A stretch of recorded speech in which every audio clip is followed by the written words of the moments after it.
My name is Cole Hine, and I'm with Da Vinci Charter Academy. The veteran being interviewed today is Dennis J. Langone. Today's date is November 15th, 2017 in Davis, California. Where and when were you born? I was born in New York City, July 14th, 1943. Who were your parents and what were their occupations? Okay. My mother was a waitress. My father was in the United States Navy, and they met one Sunday night, and he went off to war, and my mother raised me. I don't know very much about my father. Did you have any siblings? No. No? So, what were you doing before you entered the service? Staying out of trouble with the law. I was raised in a big Puerto Rican black ghetto, and the streets were our living room. Our parents weren't really very involved in our lifestyles, and so you raised yourself mostly. So, in which branch of the military did you serve? Okay, I joined the United States Navy, but you have to understand something about the United States Marine Corps. They do not have chaplains, doctors, or corpsmen. So they get these people from the Navy. So even though I joined the Navy and I went to Corps school, I wound up in the Marine Corps. So you have to understand that to make it more understandable what I was doing. So from what I hear, did you enlist or draft? I enlisted. Why did you choose the specific branch of the military?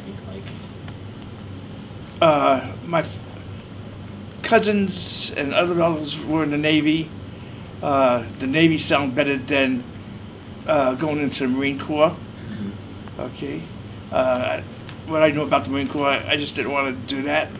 And so I joined the Navy because as a hospital corpsman. So I went to Navy boot camp, hospital corps school, but then I got orders to the Marine Corps, which changed everything because I had to go to boot camp again, the Marine Corps boot camp.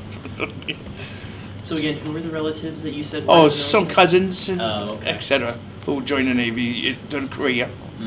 Did you know them very well? No. No? Okay. Did you know what service they were in? Yeah, the United States Navy. Okay, that's right. Okay.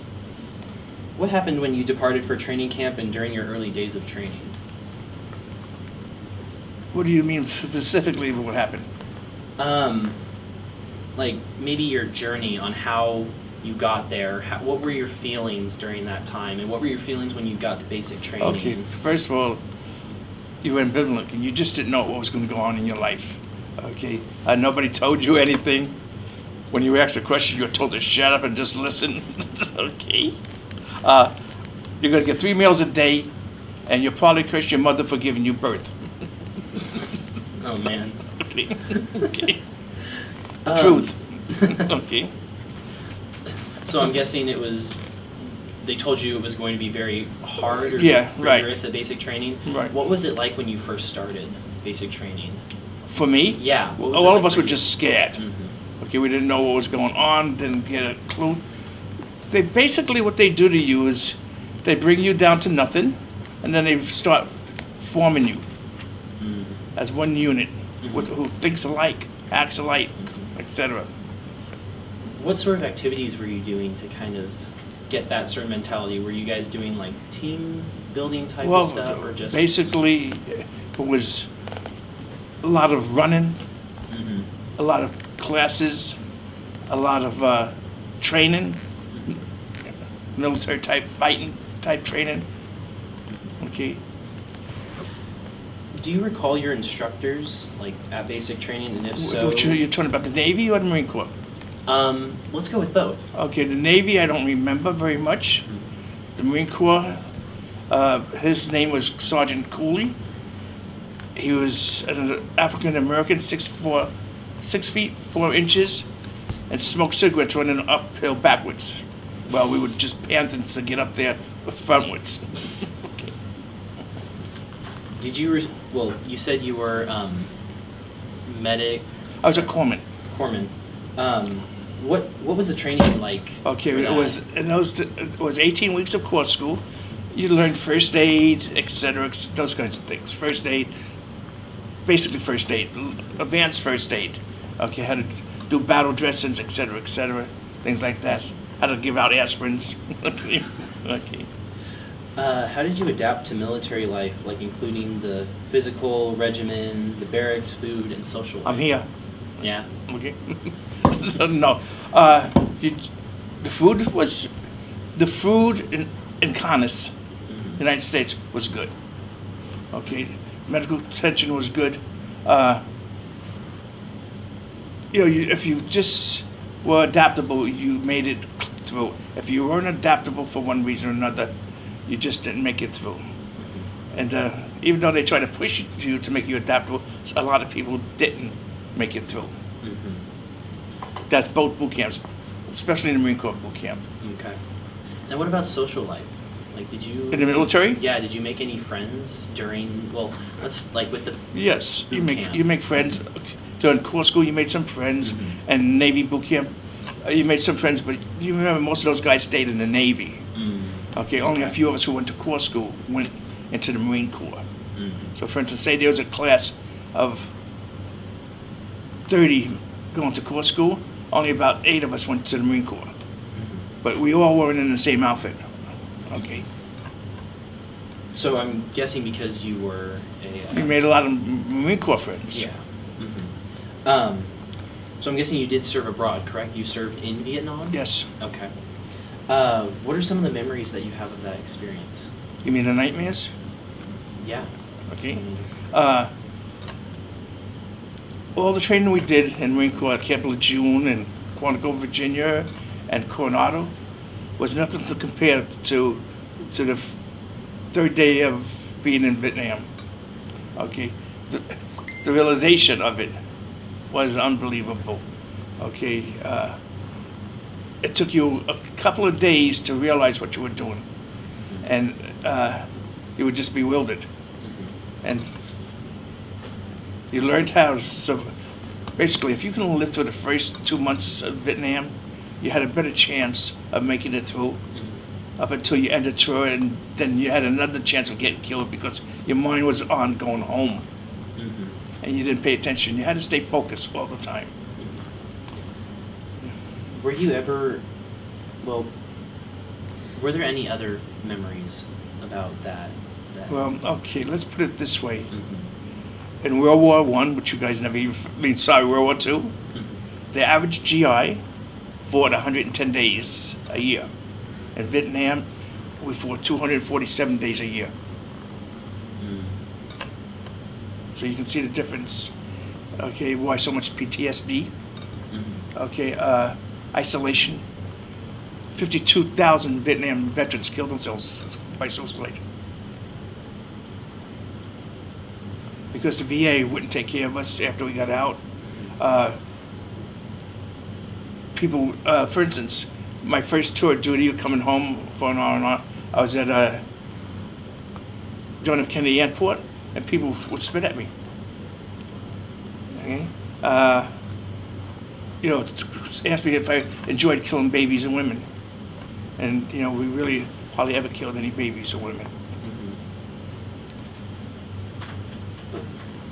Why were they, was it because they wanted to try to have peace with Vietnam when you came home? Were people angry? No, I think a lot of the people, no offense to any of you people, were very liberal and democratic. Plus they hid behind marriages and going to school so they can avoid the draft. So they let other people do their dirty work.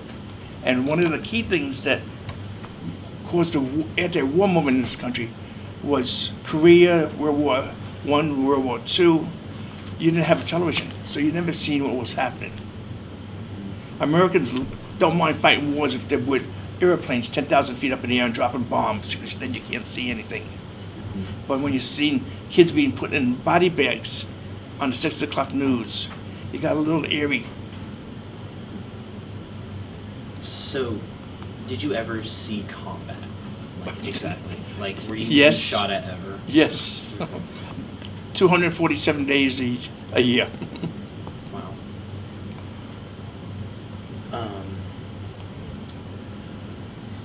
friendships did you make over at Vietnam?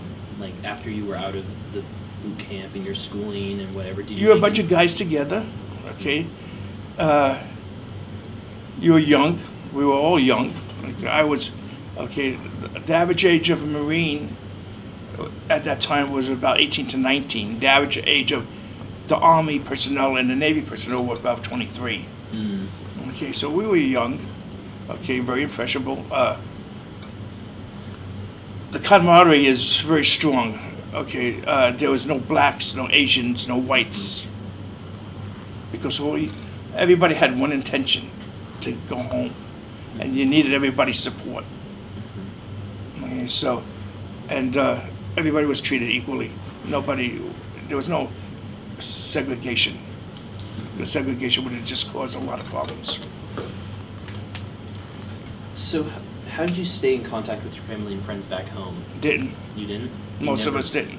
It wasn't like today. You can get on your computer and you can call your wife up. What is it called? Skype. Skype. A letter would take about 6 weeks. Mm-hmm. Okay, to get home. And the only person I had was my mom at that time, and I didn't know where she was for the most part. Mm. Okay. And a lot of us were like that. A lot of us were from split up families. Did she ever write to you? Very rarely. Okay. What did you do for recreation when you were off duty?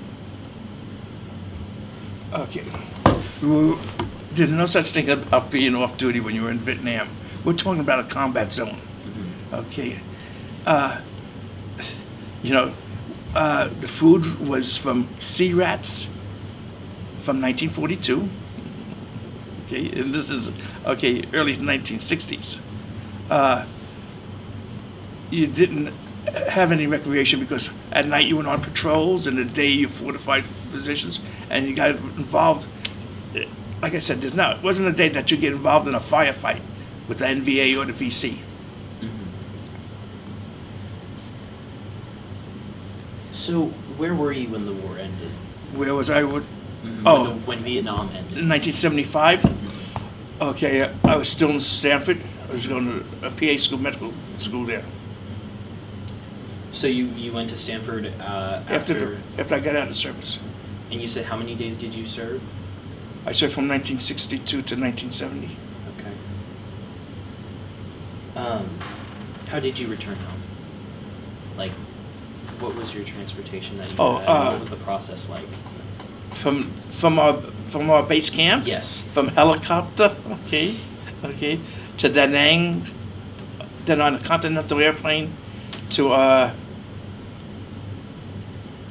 Alameda, it was, I think, or Oakland. So how were you received by your family and community when you got back? I know you talked about with the community, like they spat on you, they called you Right. killers. Most of the community, most of the people, this country was very split at that time, very split, and even families were split. Okay, it's just almost like today. Okay, who voted for this guy and who didn't vote for this person. Okay, it was more split because it was dealing with life and death, and your relatives either spoke to you or didn't speak to you. I didn't have a lot of relatives, so I wasn't really concerned about that. Going to school was a little rough because sometimes the professors would ask questions that were derogatory towards the Marine Corps or being in the service or the war, and so. How did your mom react when you came home? Did you come home to her? No. No? No. Do you know where Once I left this country, okay, in the early 60s, I never seen my mother again. You still to this day? You Oh, she's dead now. Oh, okay.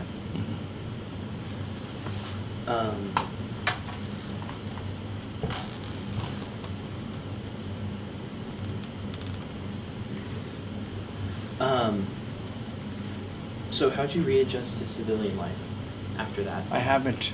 Mm-hmm. It's been a very long road of psychiatric care, going to school, and where I did in school helped a great deal. I don't have a lot of friends and never did, and most Vietnam veterans do not have a lot of friends. If you notice, I don't know if you ever heard of the VFW, Veterans of Foreign Wars. Mm-hmm. Okay, they were Korean soldiers and World War II soldiers. Vietnam veterans never got involved in any of that. Just didn't, for the most part. They just not get. Okay, dealing with the government agencies that were supposed to help you. Okay, the VA especially didn't want to deal with you. Okay, if you need an appointment to see a doctor, they give you 2 years from the day you spoke to them. Oh my gosh. Oh yeah, and it was just hard. So you either went to school or you became a drug addict or an alcoholic. Mm-hmm. Have you remained in contact or reunited with any fellow veterans that you had? The only two who I kept some contact with, one of them committed suicide, and the other died of war wounds. I'm really sorry to hear that.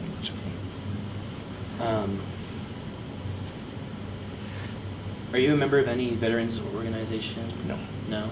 The last organization I joined was the United States Marine Corps. What have you done since separating from the military? You know, you said you've been trying to cope. Like, what? I know you said you also went to. Okay, I went to Stanford. Yeah. Okay, I graduated Stanford in '76. Practiced in Raw America as a mid-level. Okay, and it's basically worked in Raw America up until the '90s, early '90s, or late '80s, early '90s. In places like Myrtle Creek, Oregon, Beaver, California, I practiced medicine as a mid-level. Had a few friends that, but again, eventually we'll talk about some things, but not a lot. So, how did your wartime experience affect your life, like in every day? You should ask Mr. Langone. Okay. How it affect my children's lives? Well, let's put it this way. Okay, I've been married 3 times. Okay, just not because it was me more than the ladies that got out of the relationship. Okay, I didn't want to feel obligated, and it just, I didn't want to feel trapped.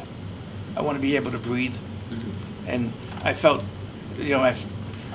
same way I felt about my marriages is the same way I felt in Vietnam. But unfortunately, you can't shoot your wife in this country. Only kidding, ladies and gentlemen. Okay, don't get too upset. Okay, you gotta put some humor in life. Okay, remember that. Okay, you don't put any humor in life, you're gonna drive yourself crazy. Okay, but I'm still good friends with my ex-wives. As a matter of fact, they're all good friends with each other. Okay, okay. And that's the truth. You can ask Mr. Langone. So, during which marriage did you have Jonathan Langone? My wife had her. Your current wife, right now? No. No? My first wife. Your first wife. Okay. What year was he born? He's 26, 27. January the 6th. 92. 92. All right. Does that sound right? Yeah. And there's 2 other children. So, did he ever ask about your service, or did you ever tell him? Sometimes I've what you talked went through? about it to them. Mm-hmm. Okay. Have you told him to go into the military or to not go into the military? Do you have a No. side? That's a 2-sided sword. Mhm. Okay. Both bitter and sweet. I would have liked, be honest with you, I would have loved to see my children in the United States Marine Corps. But I thank God that they are past their ages that they need to go into the Marine Corps. Mm-hmm. So I don't want them to ever see what I see. Mm-hmm. So what are some life lessons that you've learned from your military service? Don't trust the government. Okay? Don't ever trust this government. Okay? Be careful about who you say is your friend. Okay? And always keep a loaded gun. Those last 2 things, Could you elaborate on why you said like never trust a friend and always? Because always- friends sometimes turn on you, and the government turned on us quite a bit. As far as a loaded gun, I lived in Central Oregon for most of my last 3 decades, and everybody carries guns, okay? Because, okay. Did you trust your gut when you were in Vietnam? Did I trust school? Your gut, like your gut feeling, or did you only go off of like your training that you had? Well, let's put it this way. If you look at the structure of a Marine Corps company, okay, there's officers and sergeants and enlisted men, and you expect these guys to get you through the battle because of their experience, and for the most part, they did. They did. So you can trust them because you just had, like I said, it was very important to trust them and be focused. When I said the government, now I'm talking about the United States government, not the military structure. Were there any other experiences, like actually in the military, where you didn't trust people, like your fellow mates? Yeah. After in '67, they started taking draftees, and prior to that, everybody was regular. They wanted to be in the Marine Corps. They volunteered for the Marine Corps, but the draftees were dangerous because they didn't want to be there. You couldn't trust them to back you up, and there was a lot of conflicts with that. So did you trust the government when you were in Vietnam? Oh no. I started learning about things.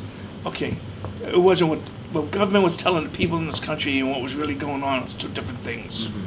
Two different things. The casualty figures, the body counts. Could you elaborate on like more like what was going on, like the two different explanations that you were talking about? What was actually going on? They were lying about in America. You were talking about the body counts. Like what other things? Did they ever? Sorry, go ahead. Like we were going to win that war. We were never going to win that war. Mm-hmm. Okay, well, our hearts and souls weren't in that war. Mm-hmm. Okay, after a while you figured it out. I mean, what do we're getting to kill a lot of people here on a daily basis, and they're killing us on a daily basis. And the more we killed them, the more they was recruited. Okay, they had a never-ending supply of troops. The North Vietnamese. So has the military service impacted? I kind of already asked this question, but has your military service impacted your feelings about the war and the military in general? Yeah, because the problem with the wars is they mix politics up with war. And, and there's no way to make war pleasant. Yeah. Mm-hmm. Okay. You either do it or you don't do it. Mm-hmm. And when you try to do it half-ass, okay, a lot of good people die on both sides.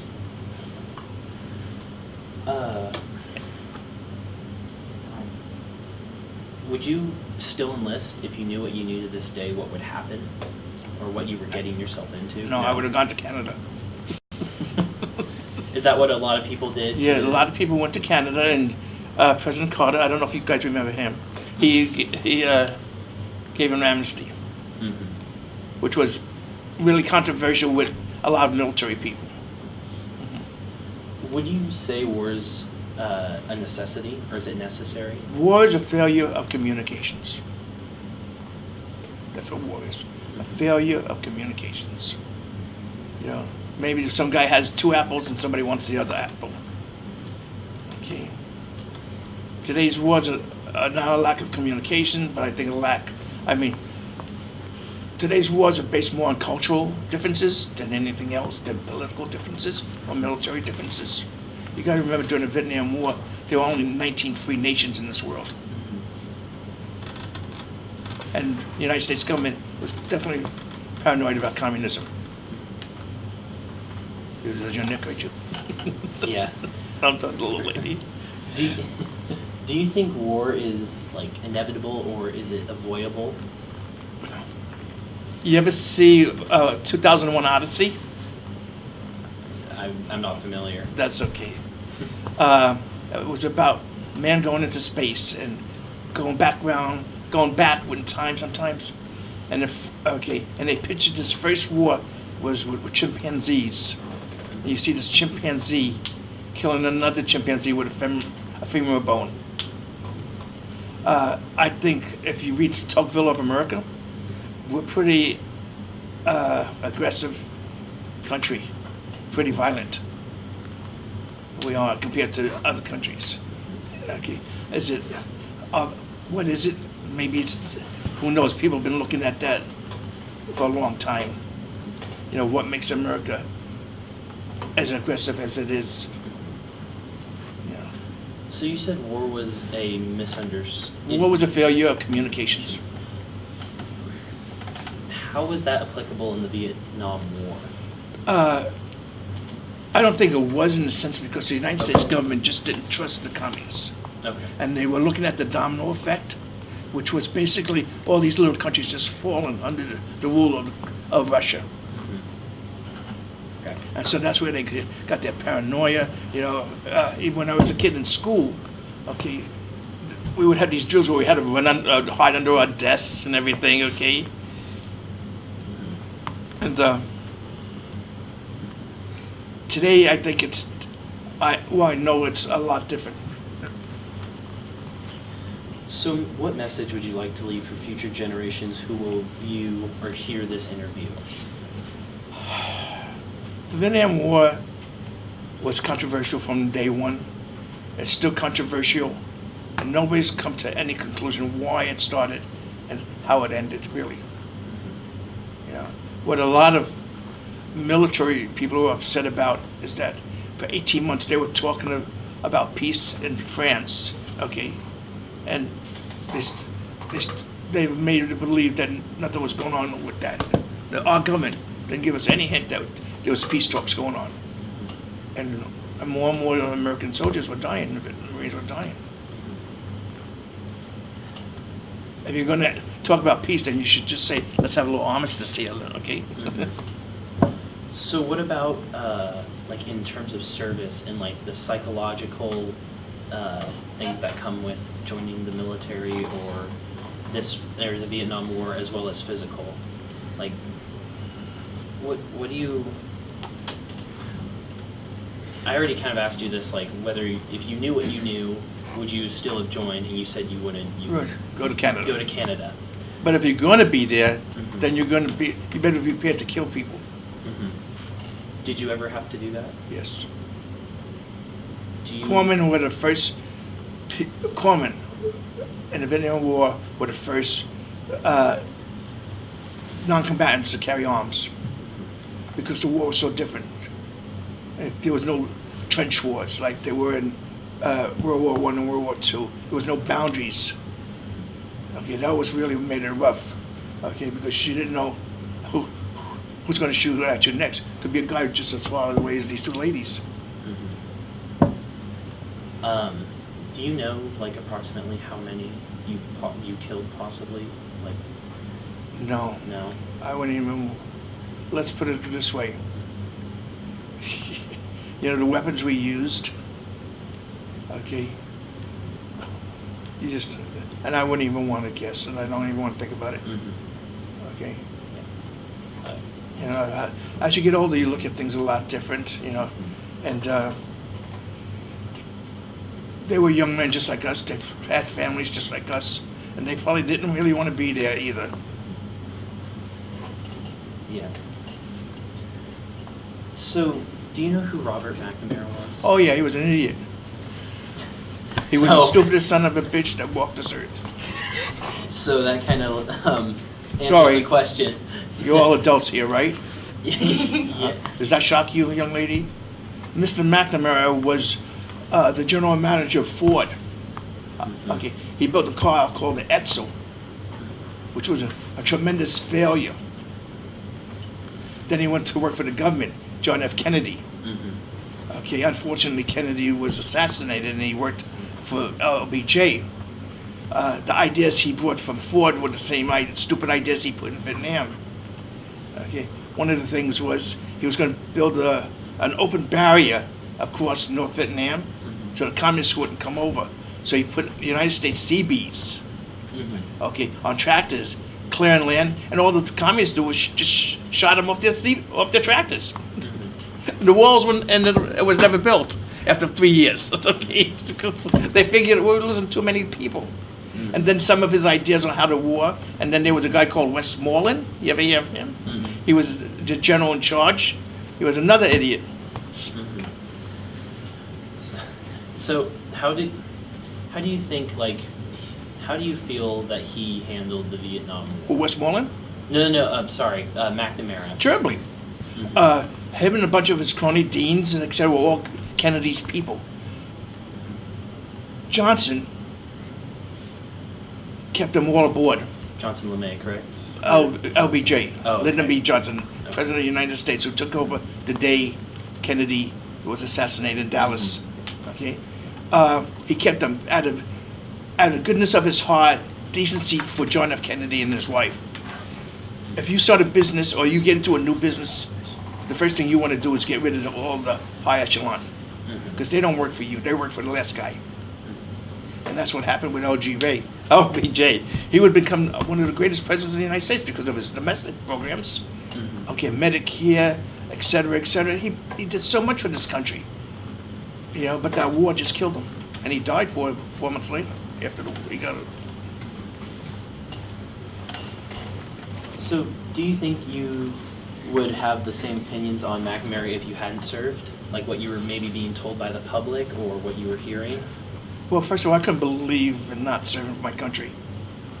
Okay, I really believe that. And still today, I believe everybody in this room can sleep at night in peace because it was for us people who were going out there and doing it.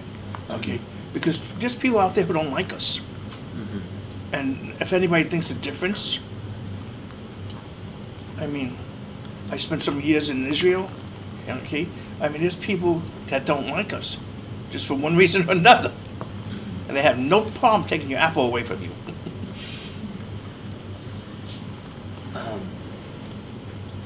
So, is there anything you feel that we haven't discussed that should be added to the interview? Well, you answered, you're the one who was asking the questions. Anything that you that you remember, say, from this war that you want to put out there? Because I know we kind of talked about your experiences. I was America's finest, America's youngest. They went there as children and came home as adults. Unfortunately, for most of them, believe it or not, there was nobody to talk to. You can't be in a battle, okay, fighting for your life, and 2 days later you're on a plane and you're sitting in Iowa with your family again. It's too much of a psychological change. So, if JFK hadn't died, what do you think he would have been like? John F. Kennedy was a hawk. Okay. Even though he was a Democrat, he was a hawk. You heard of the missile crisis in Cuba?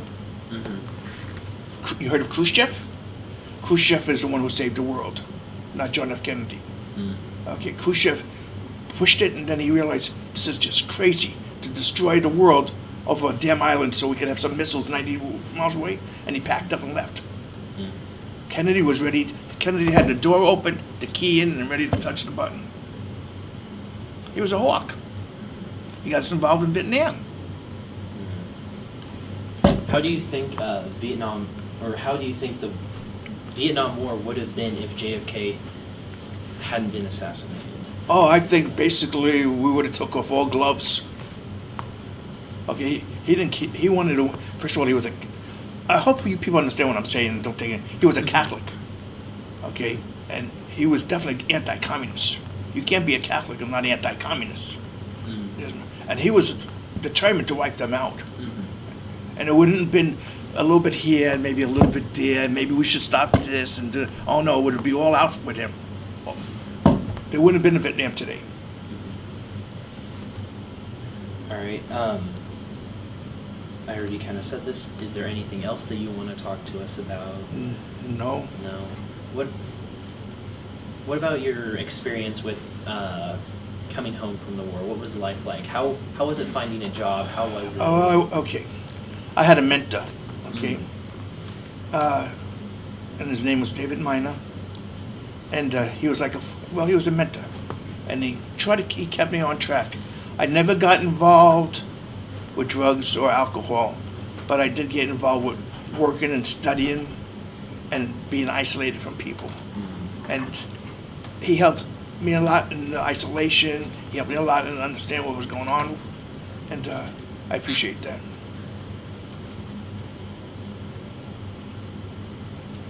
How many years did you study? I went to Stanford for 2.5 years. I'm a mid-level practitioner, Oh, a okay. PA.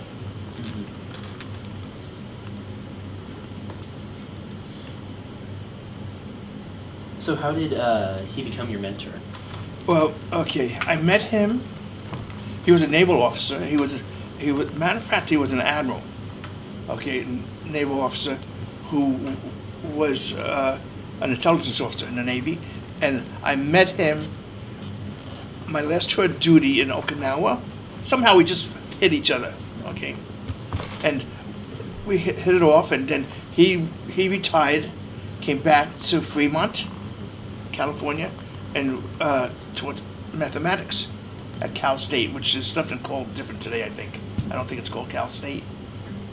It's one of the UC things, okay, now. Oh. But there, at that time, it was called Cal State. Are you Berkeley? No, Cal No. State Oh. at Haywood. Oh, okay. Okay. What's Chico? Oh, Chico. What? You Chico State? no, but what? But it's a UC? No, it's not a UC. It's a. There's two CSU? types. CSU. There's two types of colleges in California. Okay. I went to Stanford. They didn't have any numbers. Okay. And we kept friends for all these years, and then he died about 4 years ago. Sorry to hear that. I'm sorry. So I kind of want to go back to in Vietnam. You said your last tour was in Okinawa. No. No. Sorry. Okinawa was a stepping off. Okay, this is what goes on. You go into country with a bunch of people, and you get your nose real bloody. So they need to stage you again. They can't stage you in Vietnam, okay, because they got to debrief you and retrain you. And of course, these people shooting rockets at you and artillery, and you know, just having a good old time. Okay. It's like it's okay. It's okay.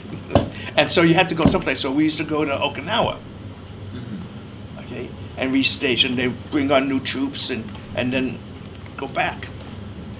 So where exactly were the places that you served, like in Vietnam? Do you remember? Oh, yeah, exactly? the places? Yeah. Okay, Vietnam was divided into 4 corps. Okay, the Marine Corps was in charge of I Corps, which is right south, right from the DMZ down to Da Nang. The Army had the rest of it. Okay, the Army took care of the Delta and everything else in the highlands. Okay, let's start. Okay, let's start with Chu Lai, flew by, Da Nang, Dang Ha, Can Tien, Jolin, Khe Sanh, okay, Kobe Tan Tan, Cam Lo. Wow. So we fought in all those battles. Oh my gosh. Those were operations. Mm-hmm. They weren't everyday firefights. They were operations.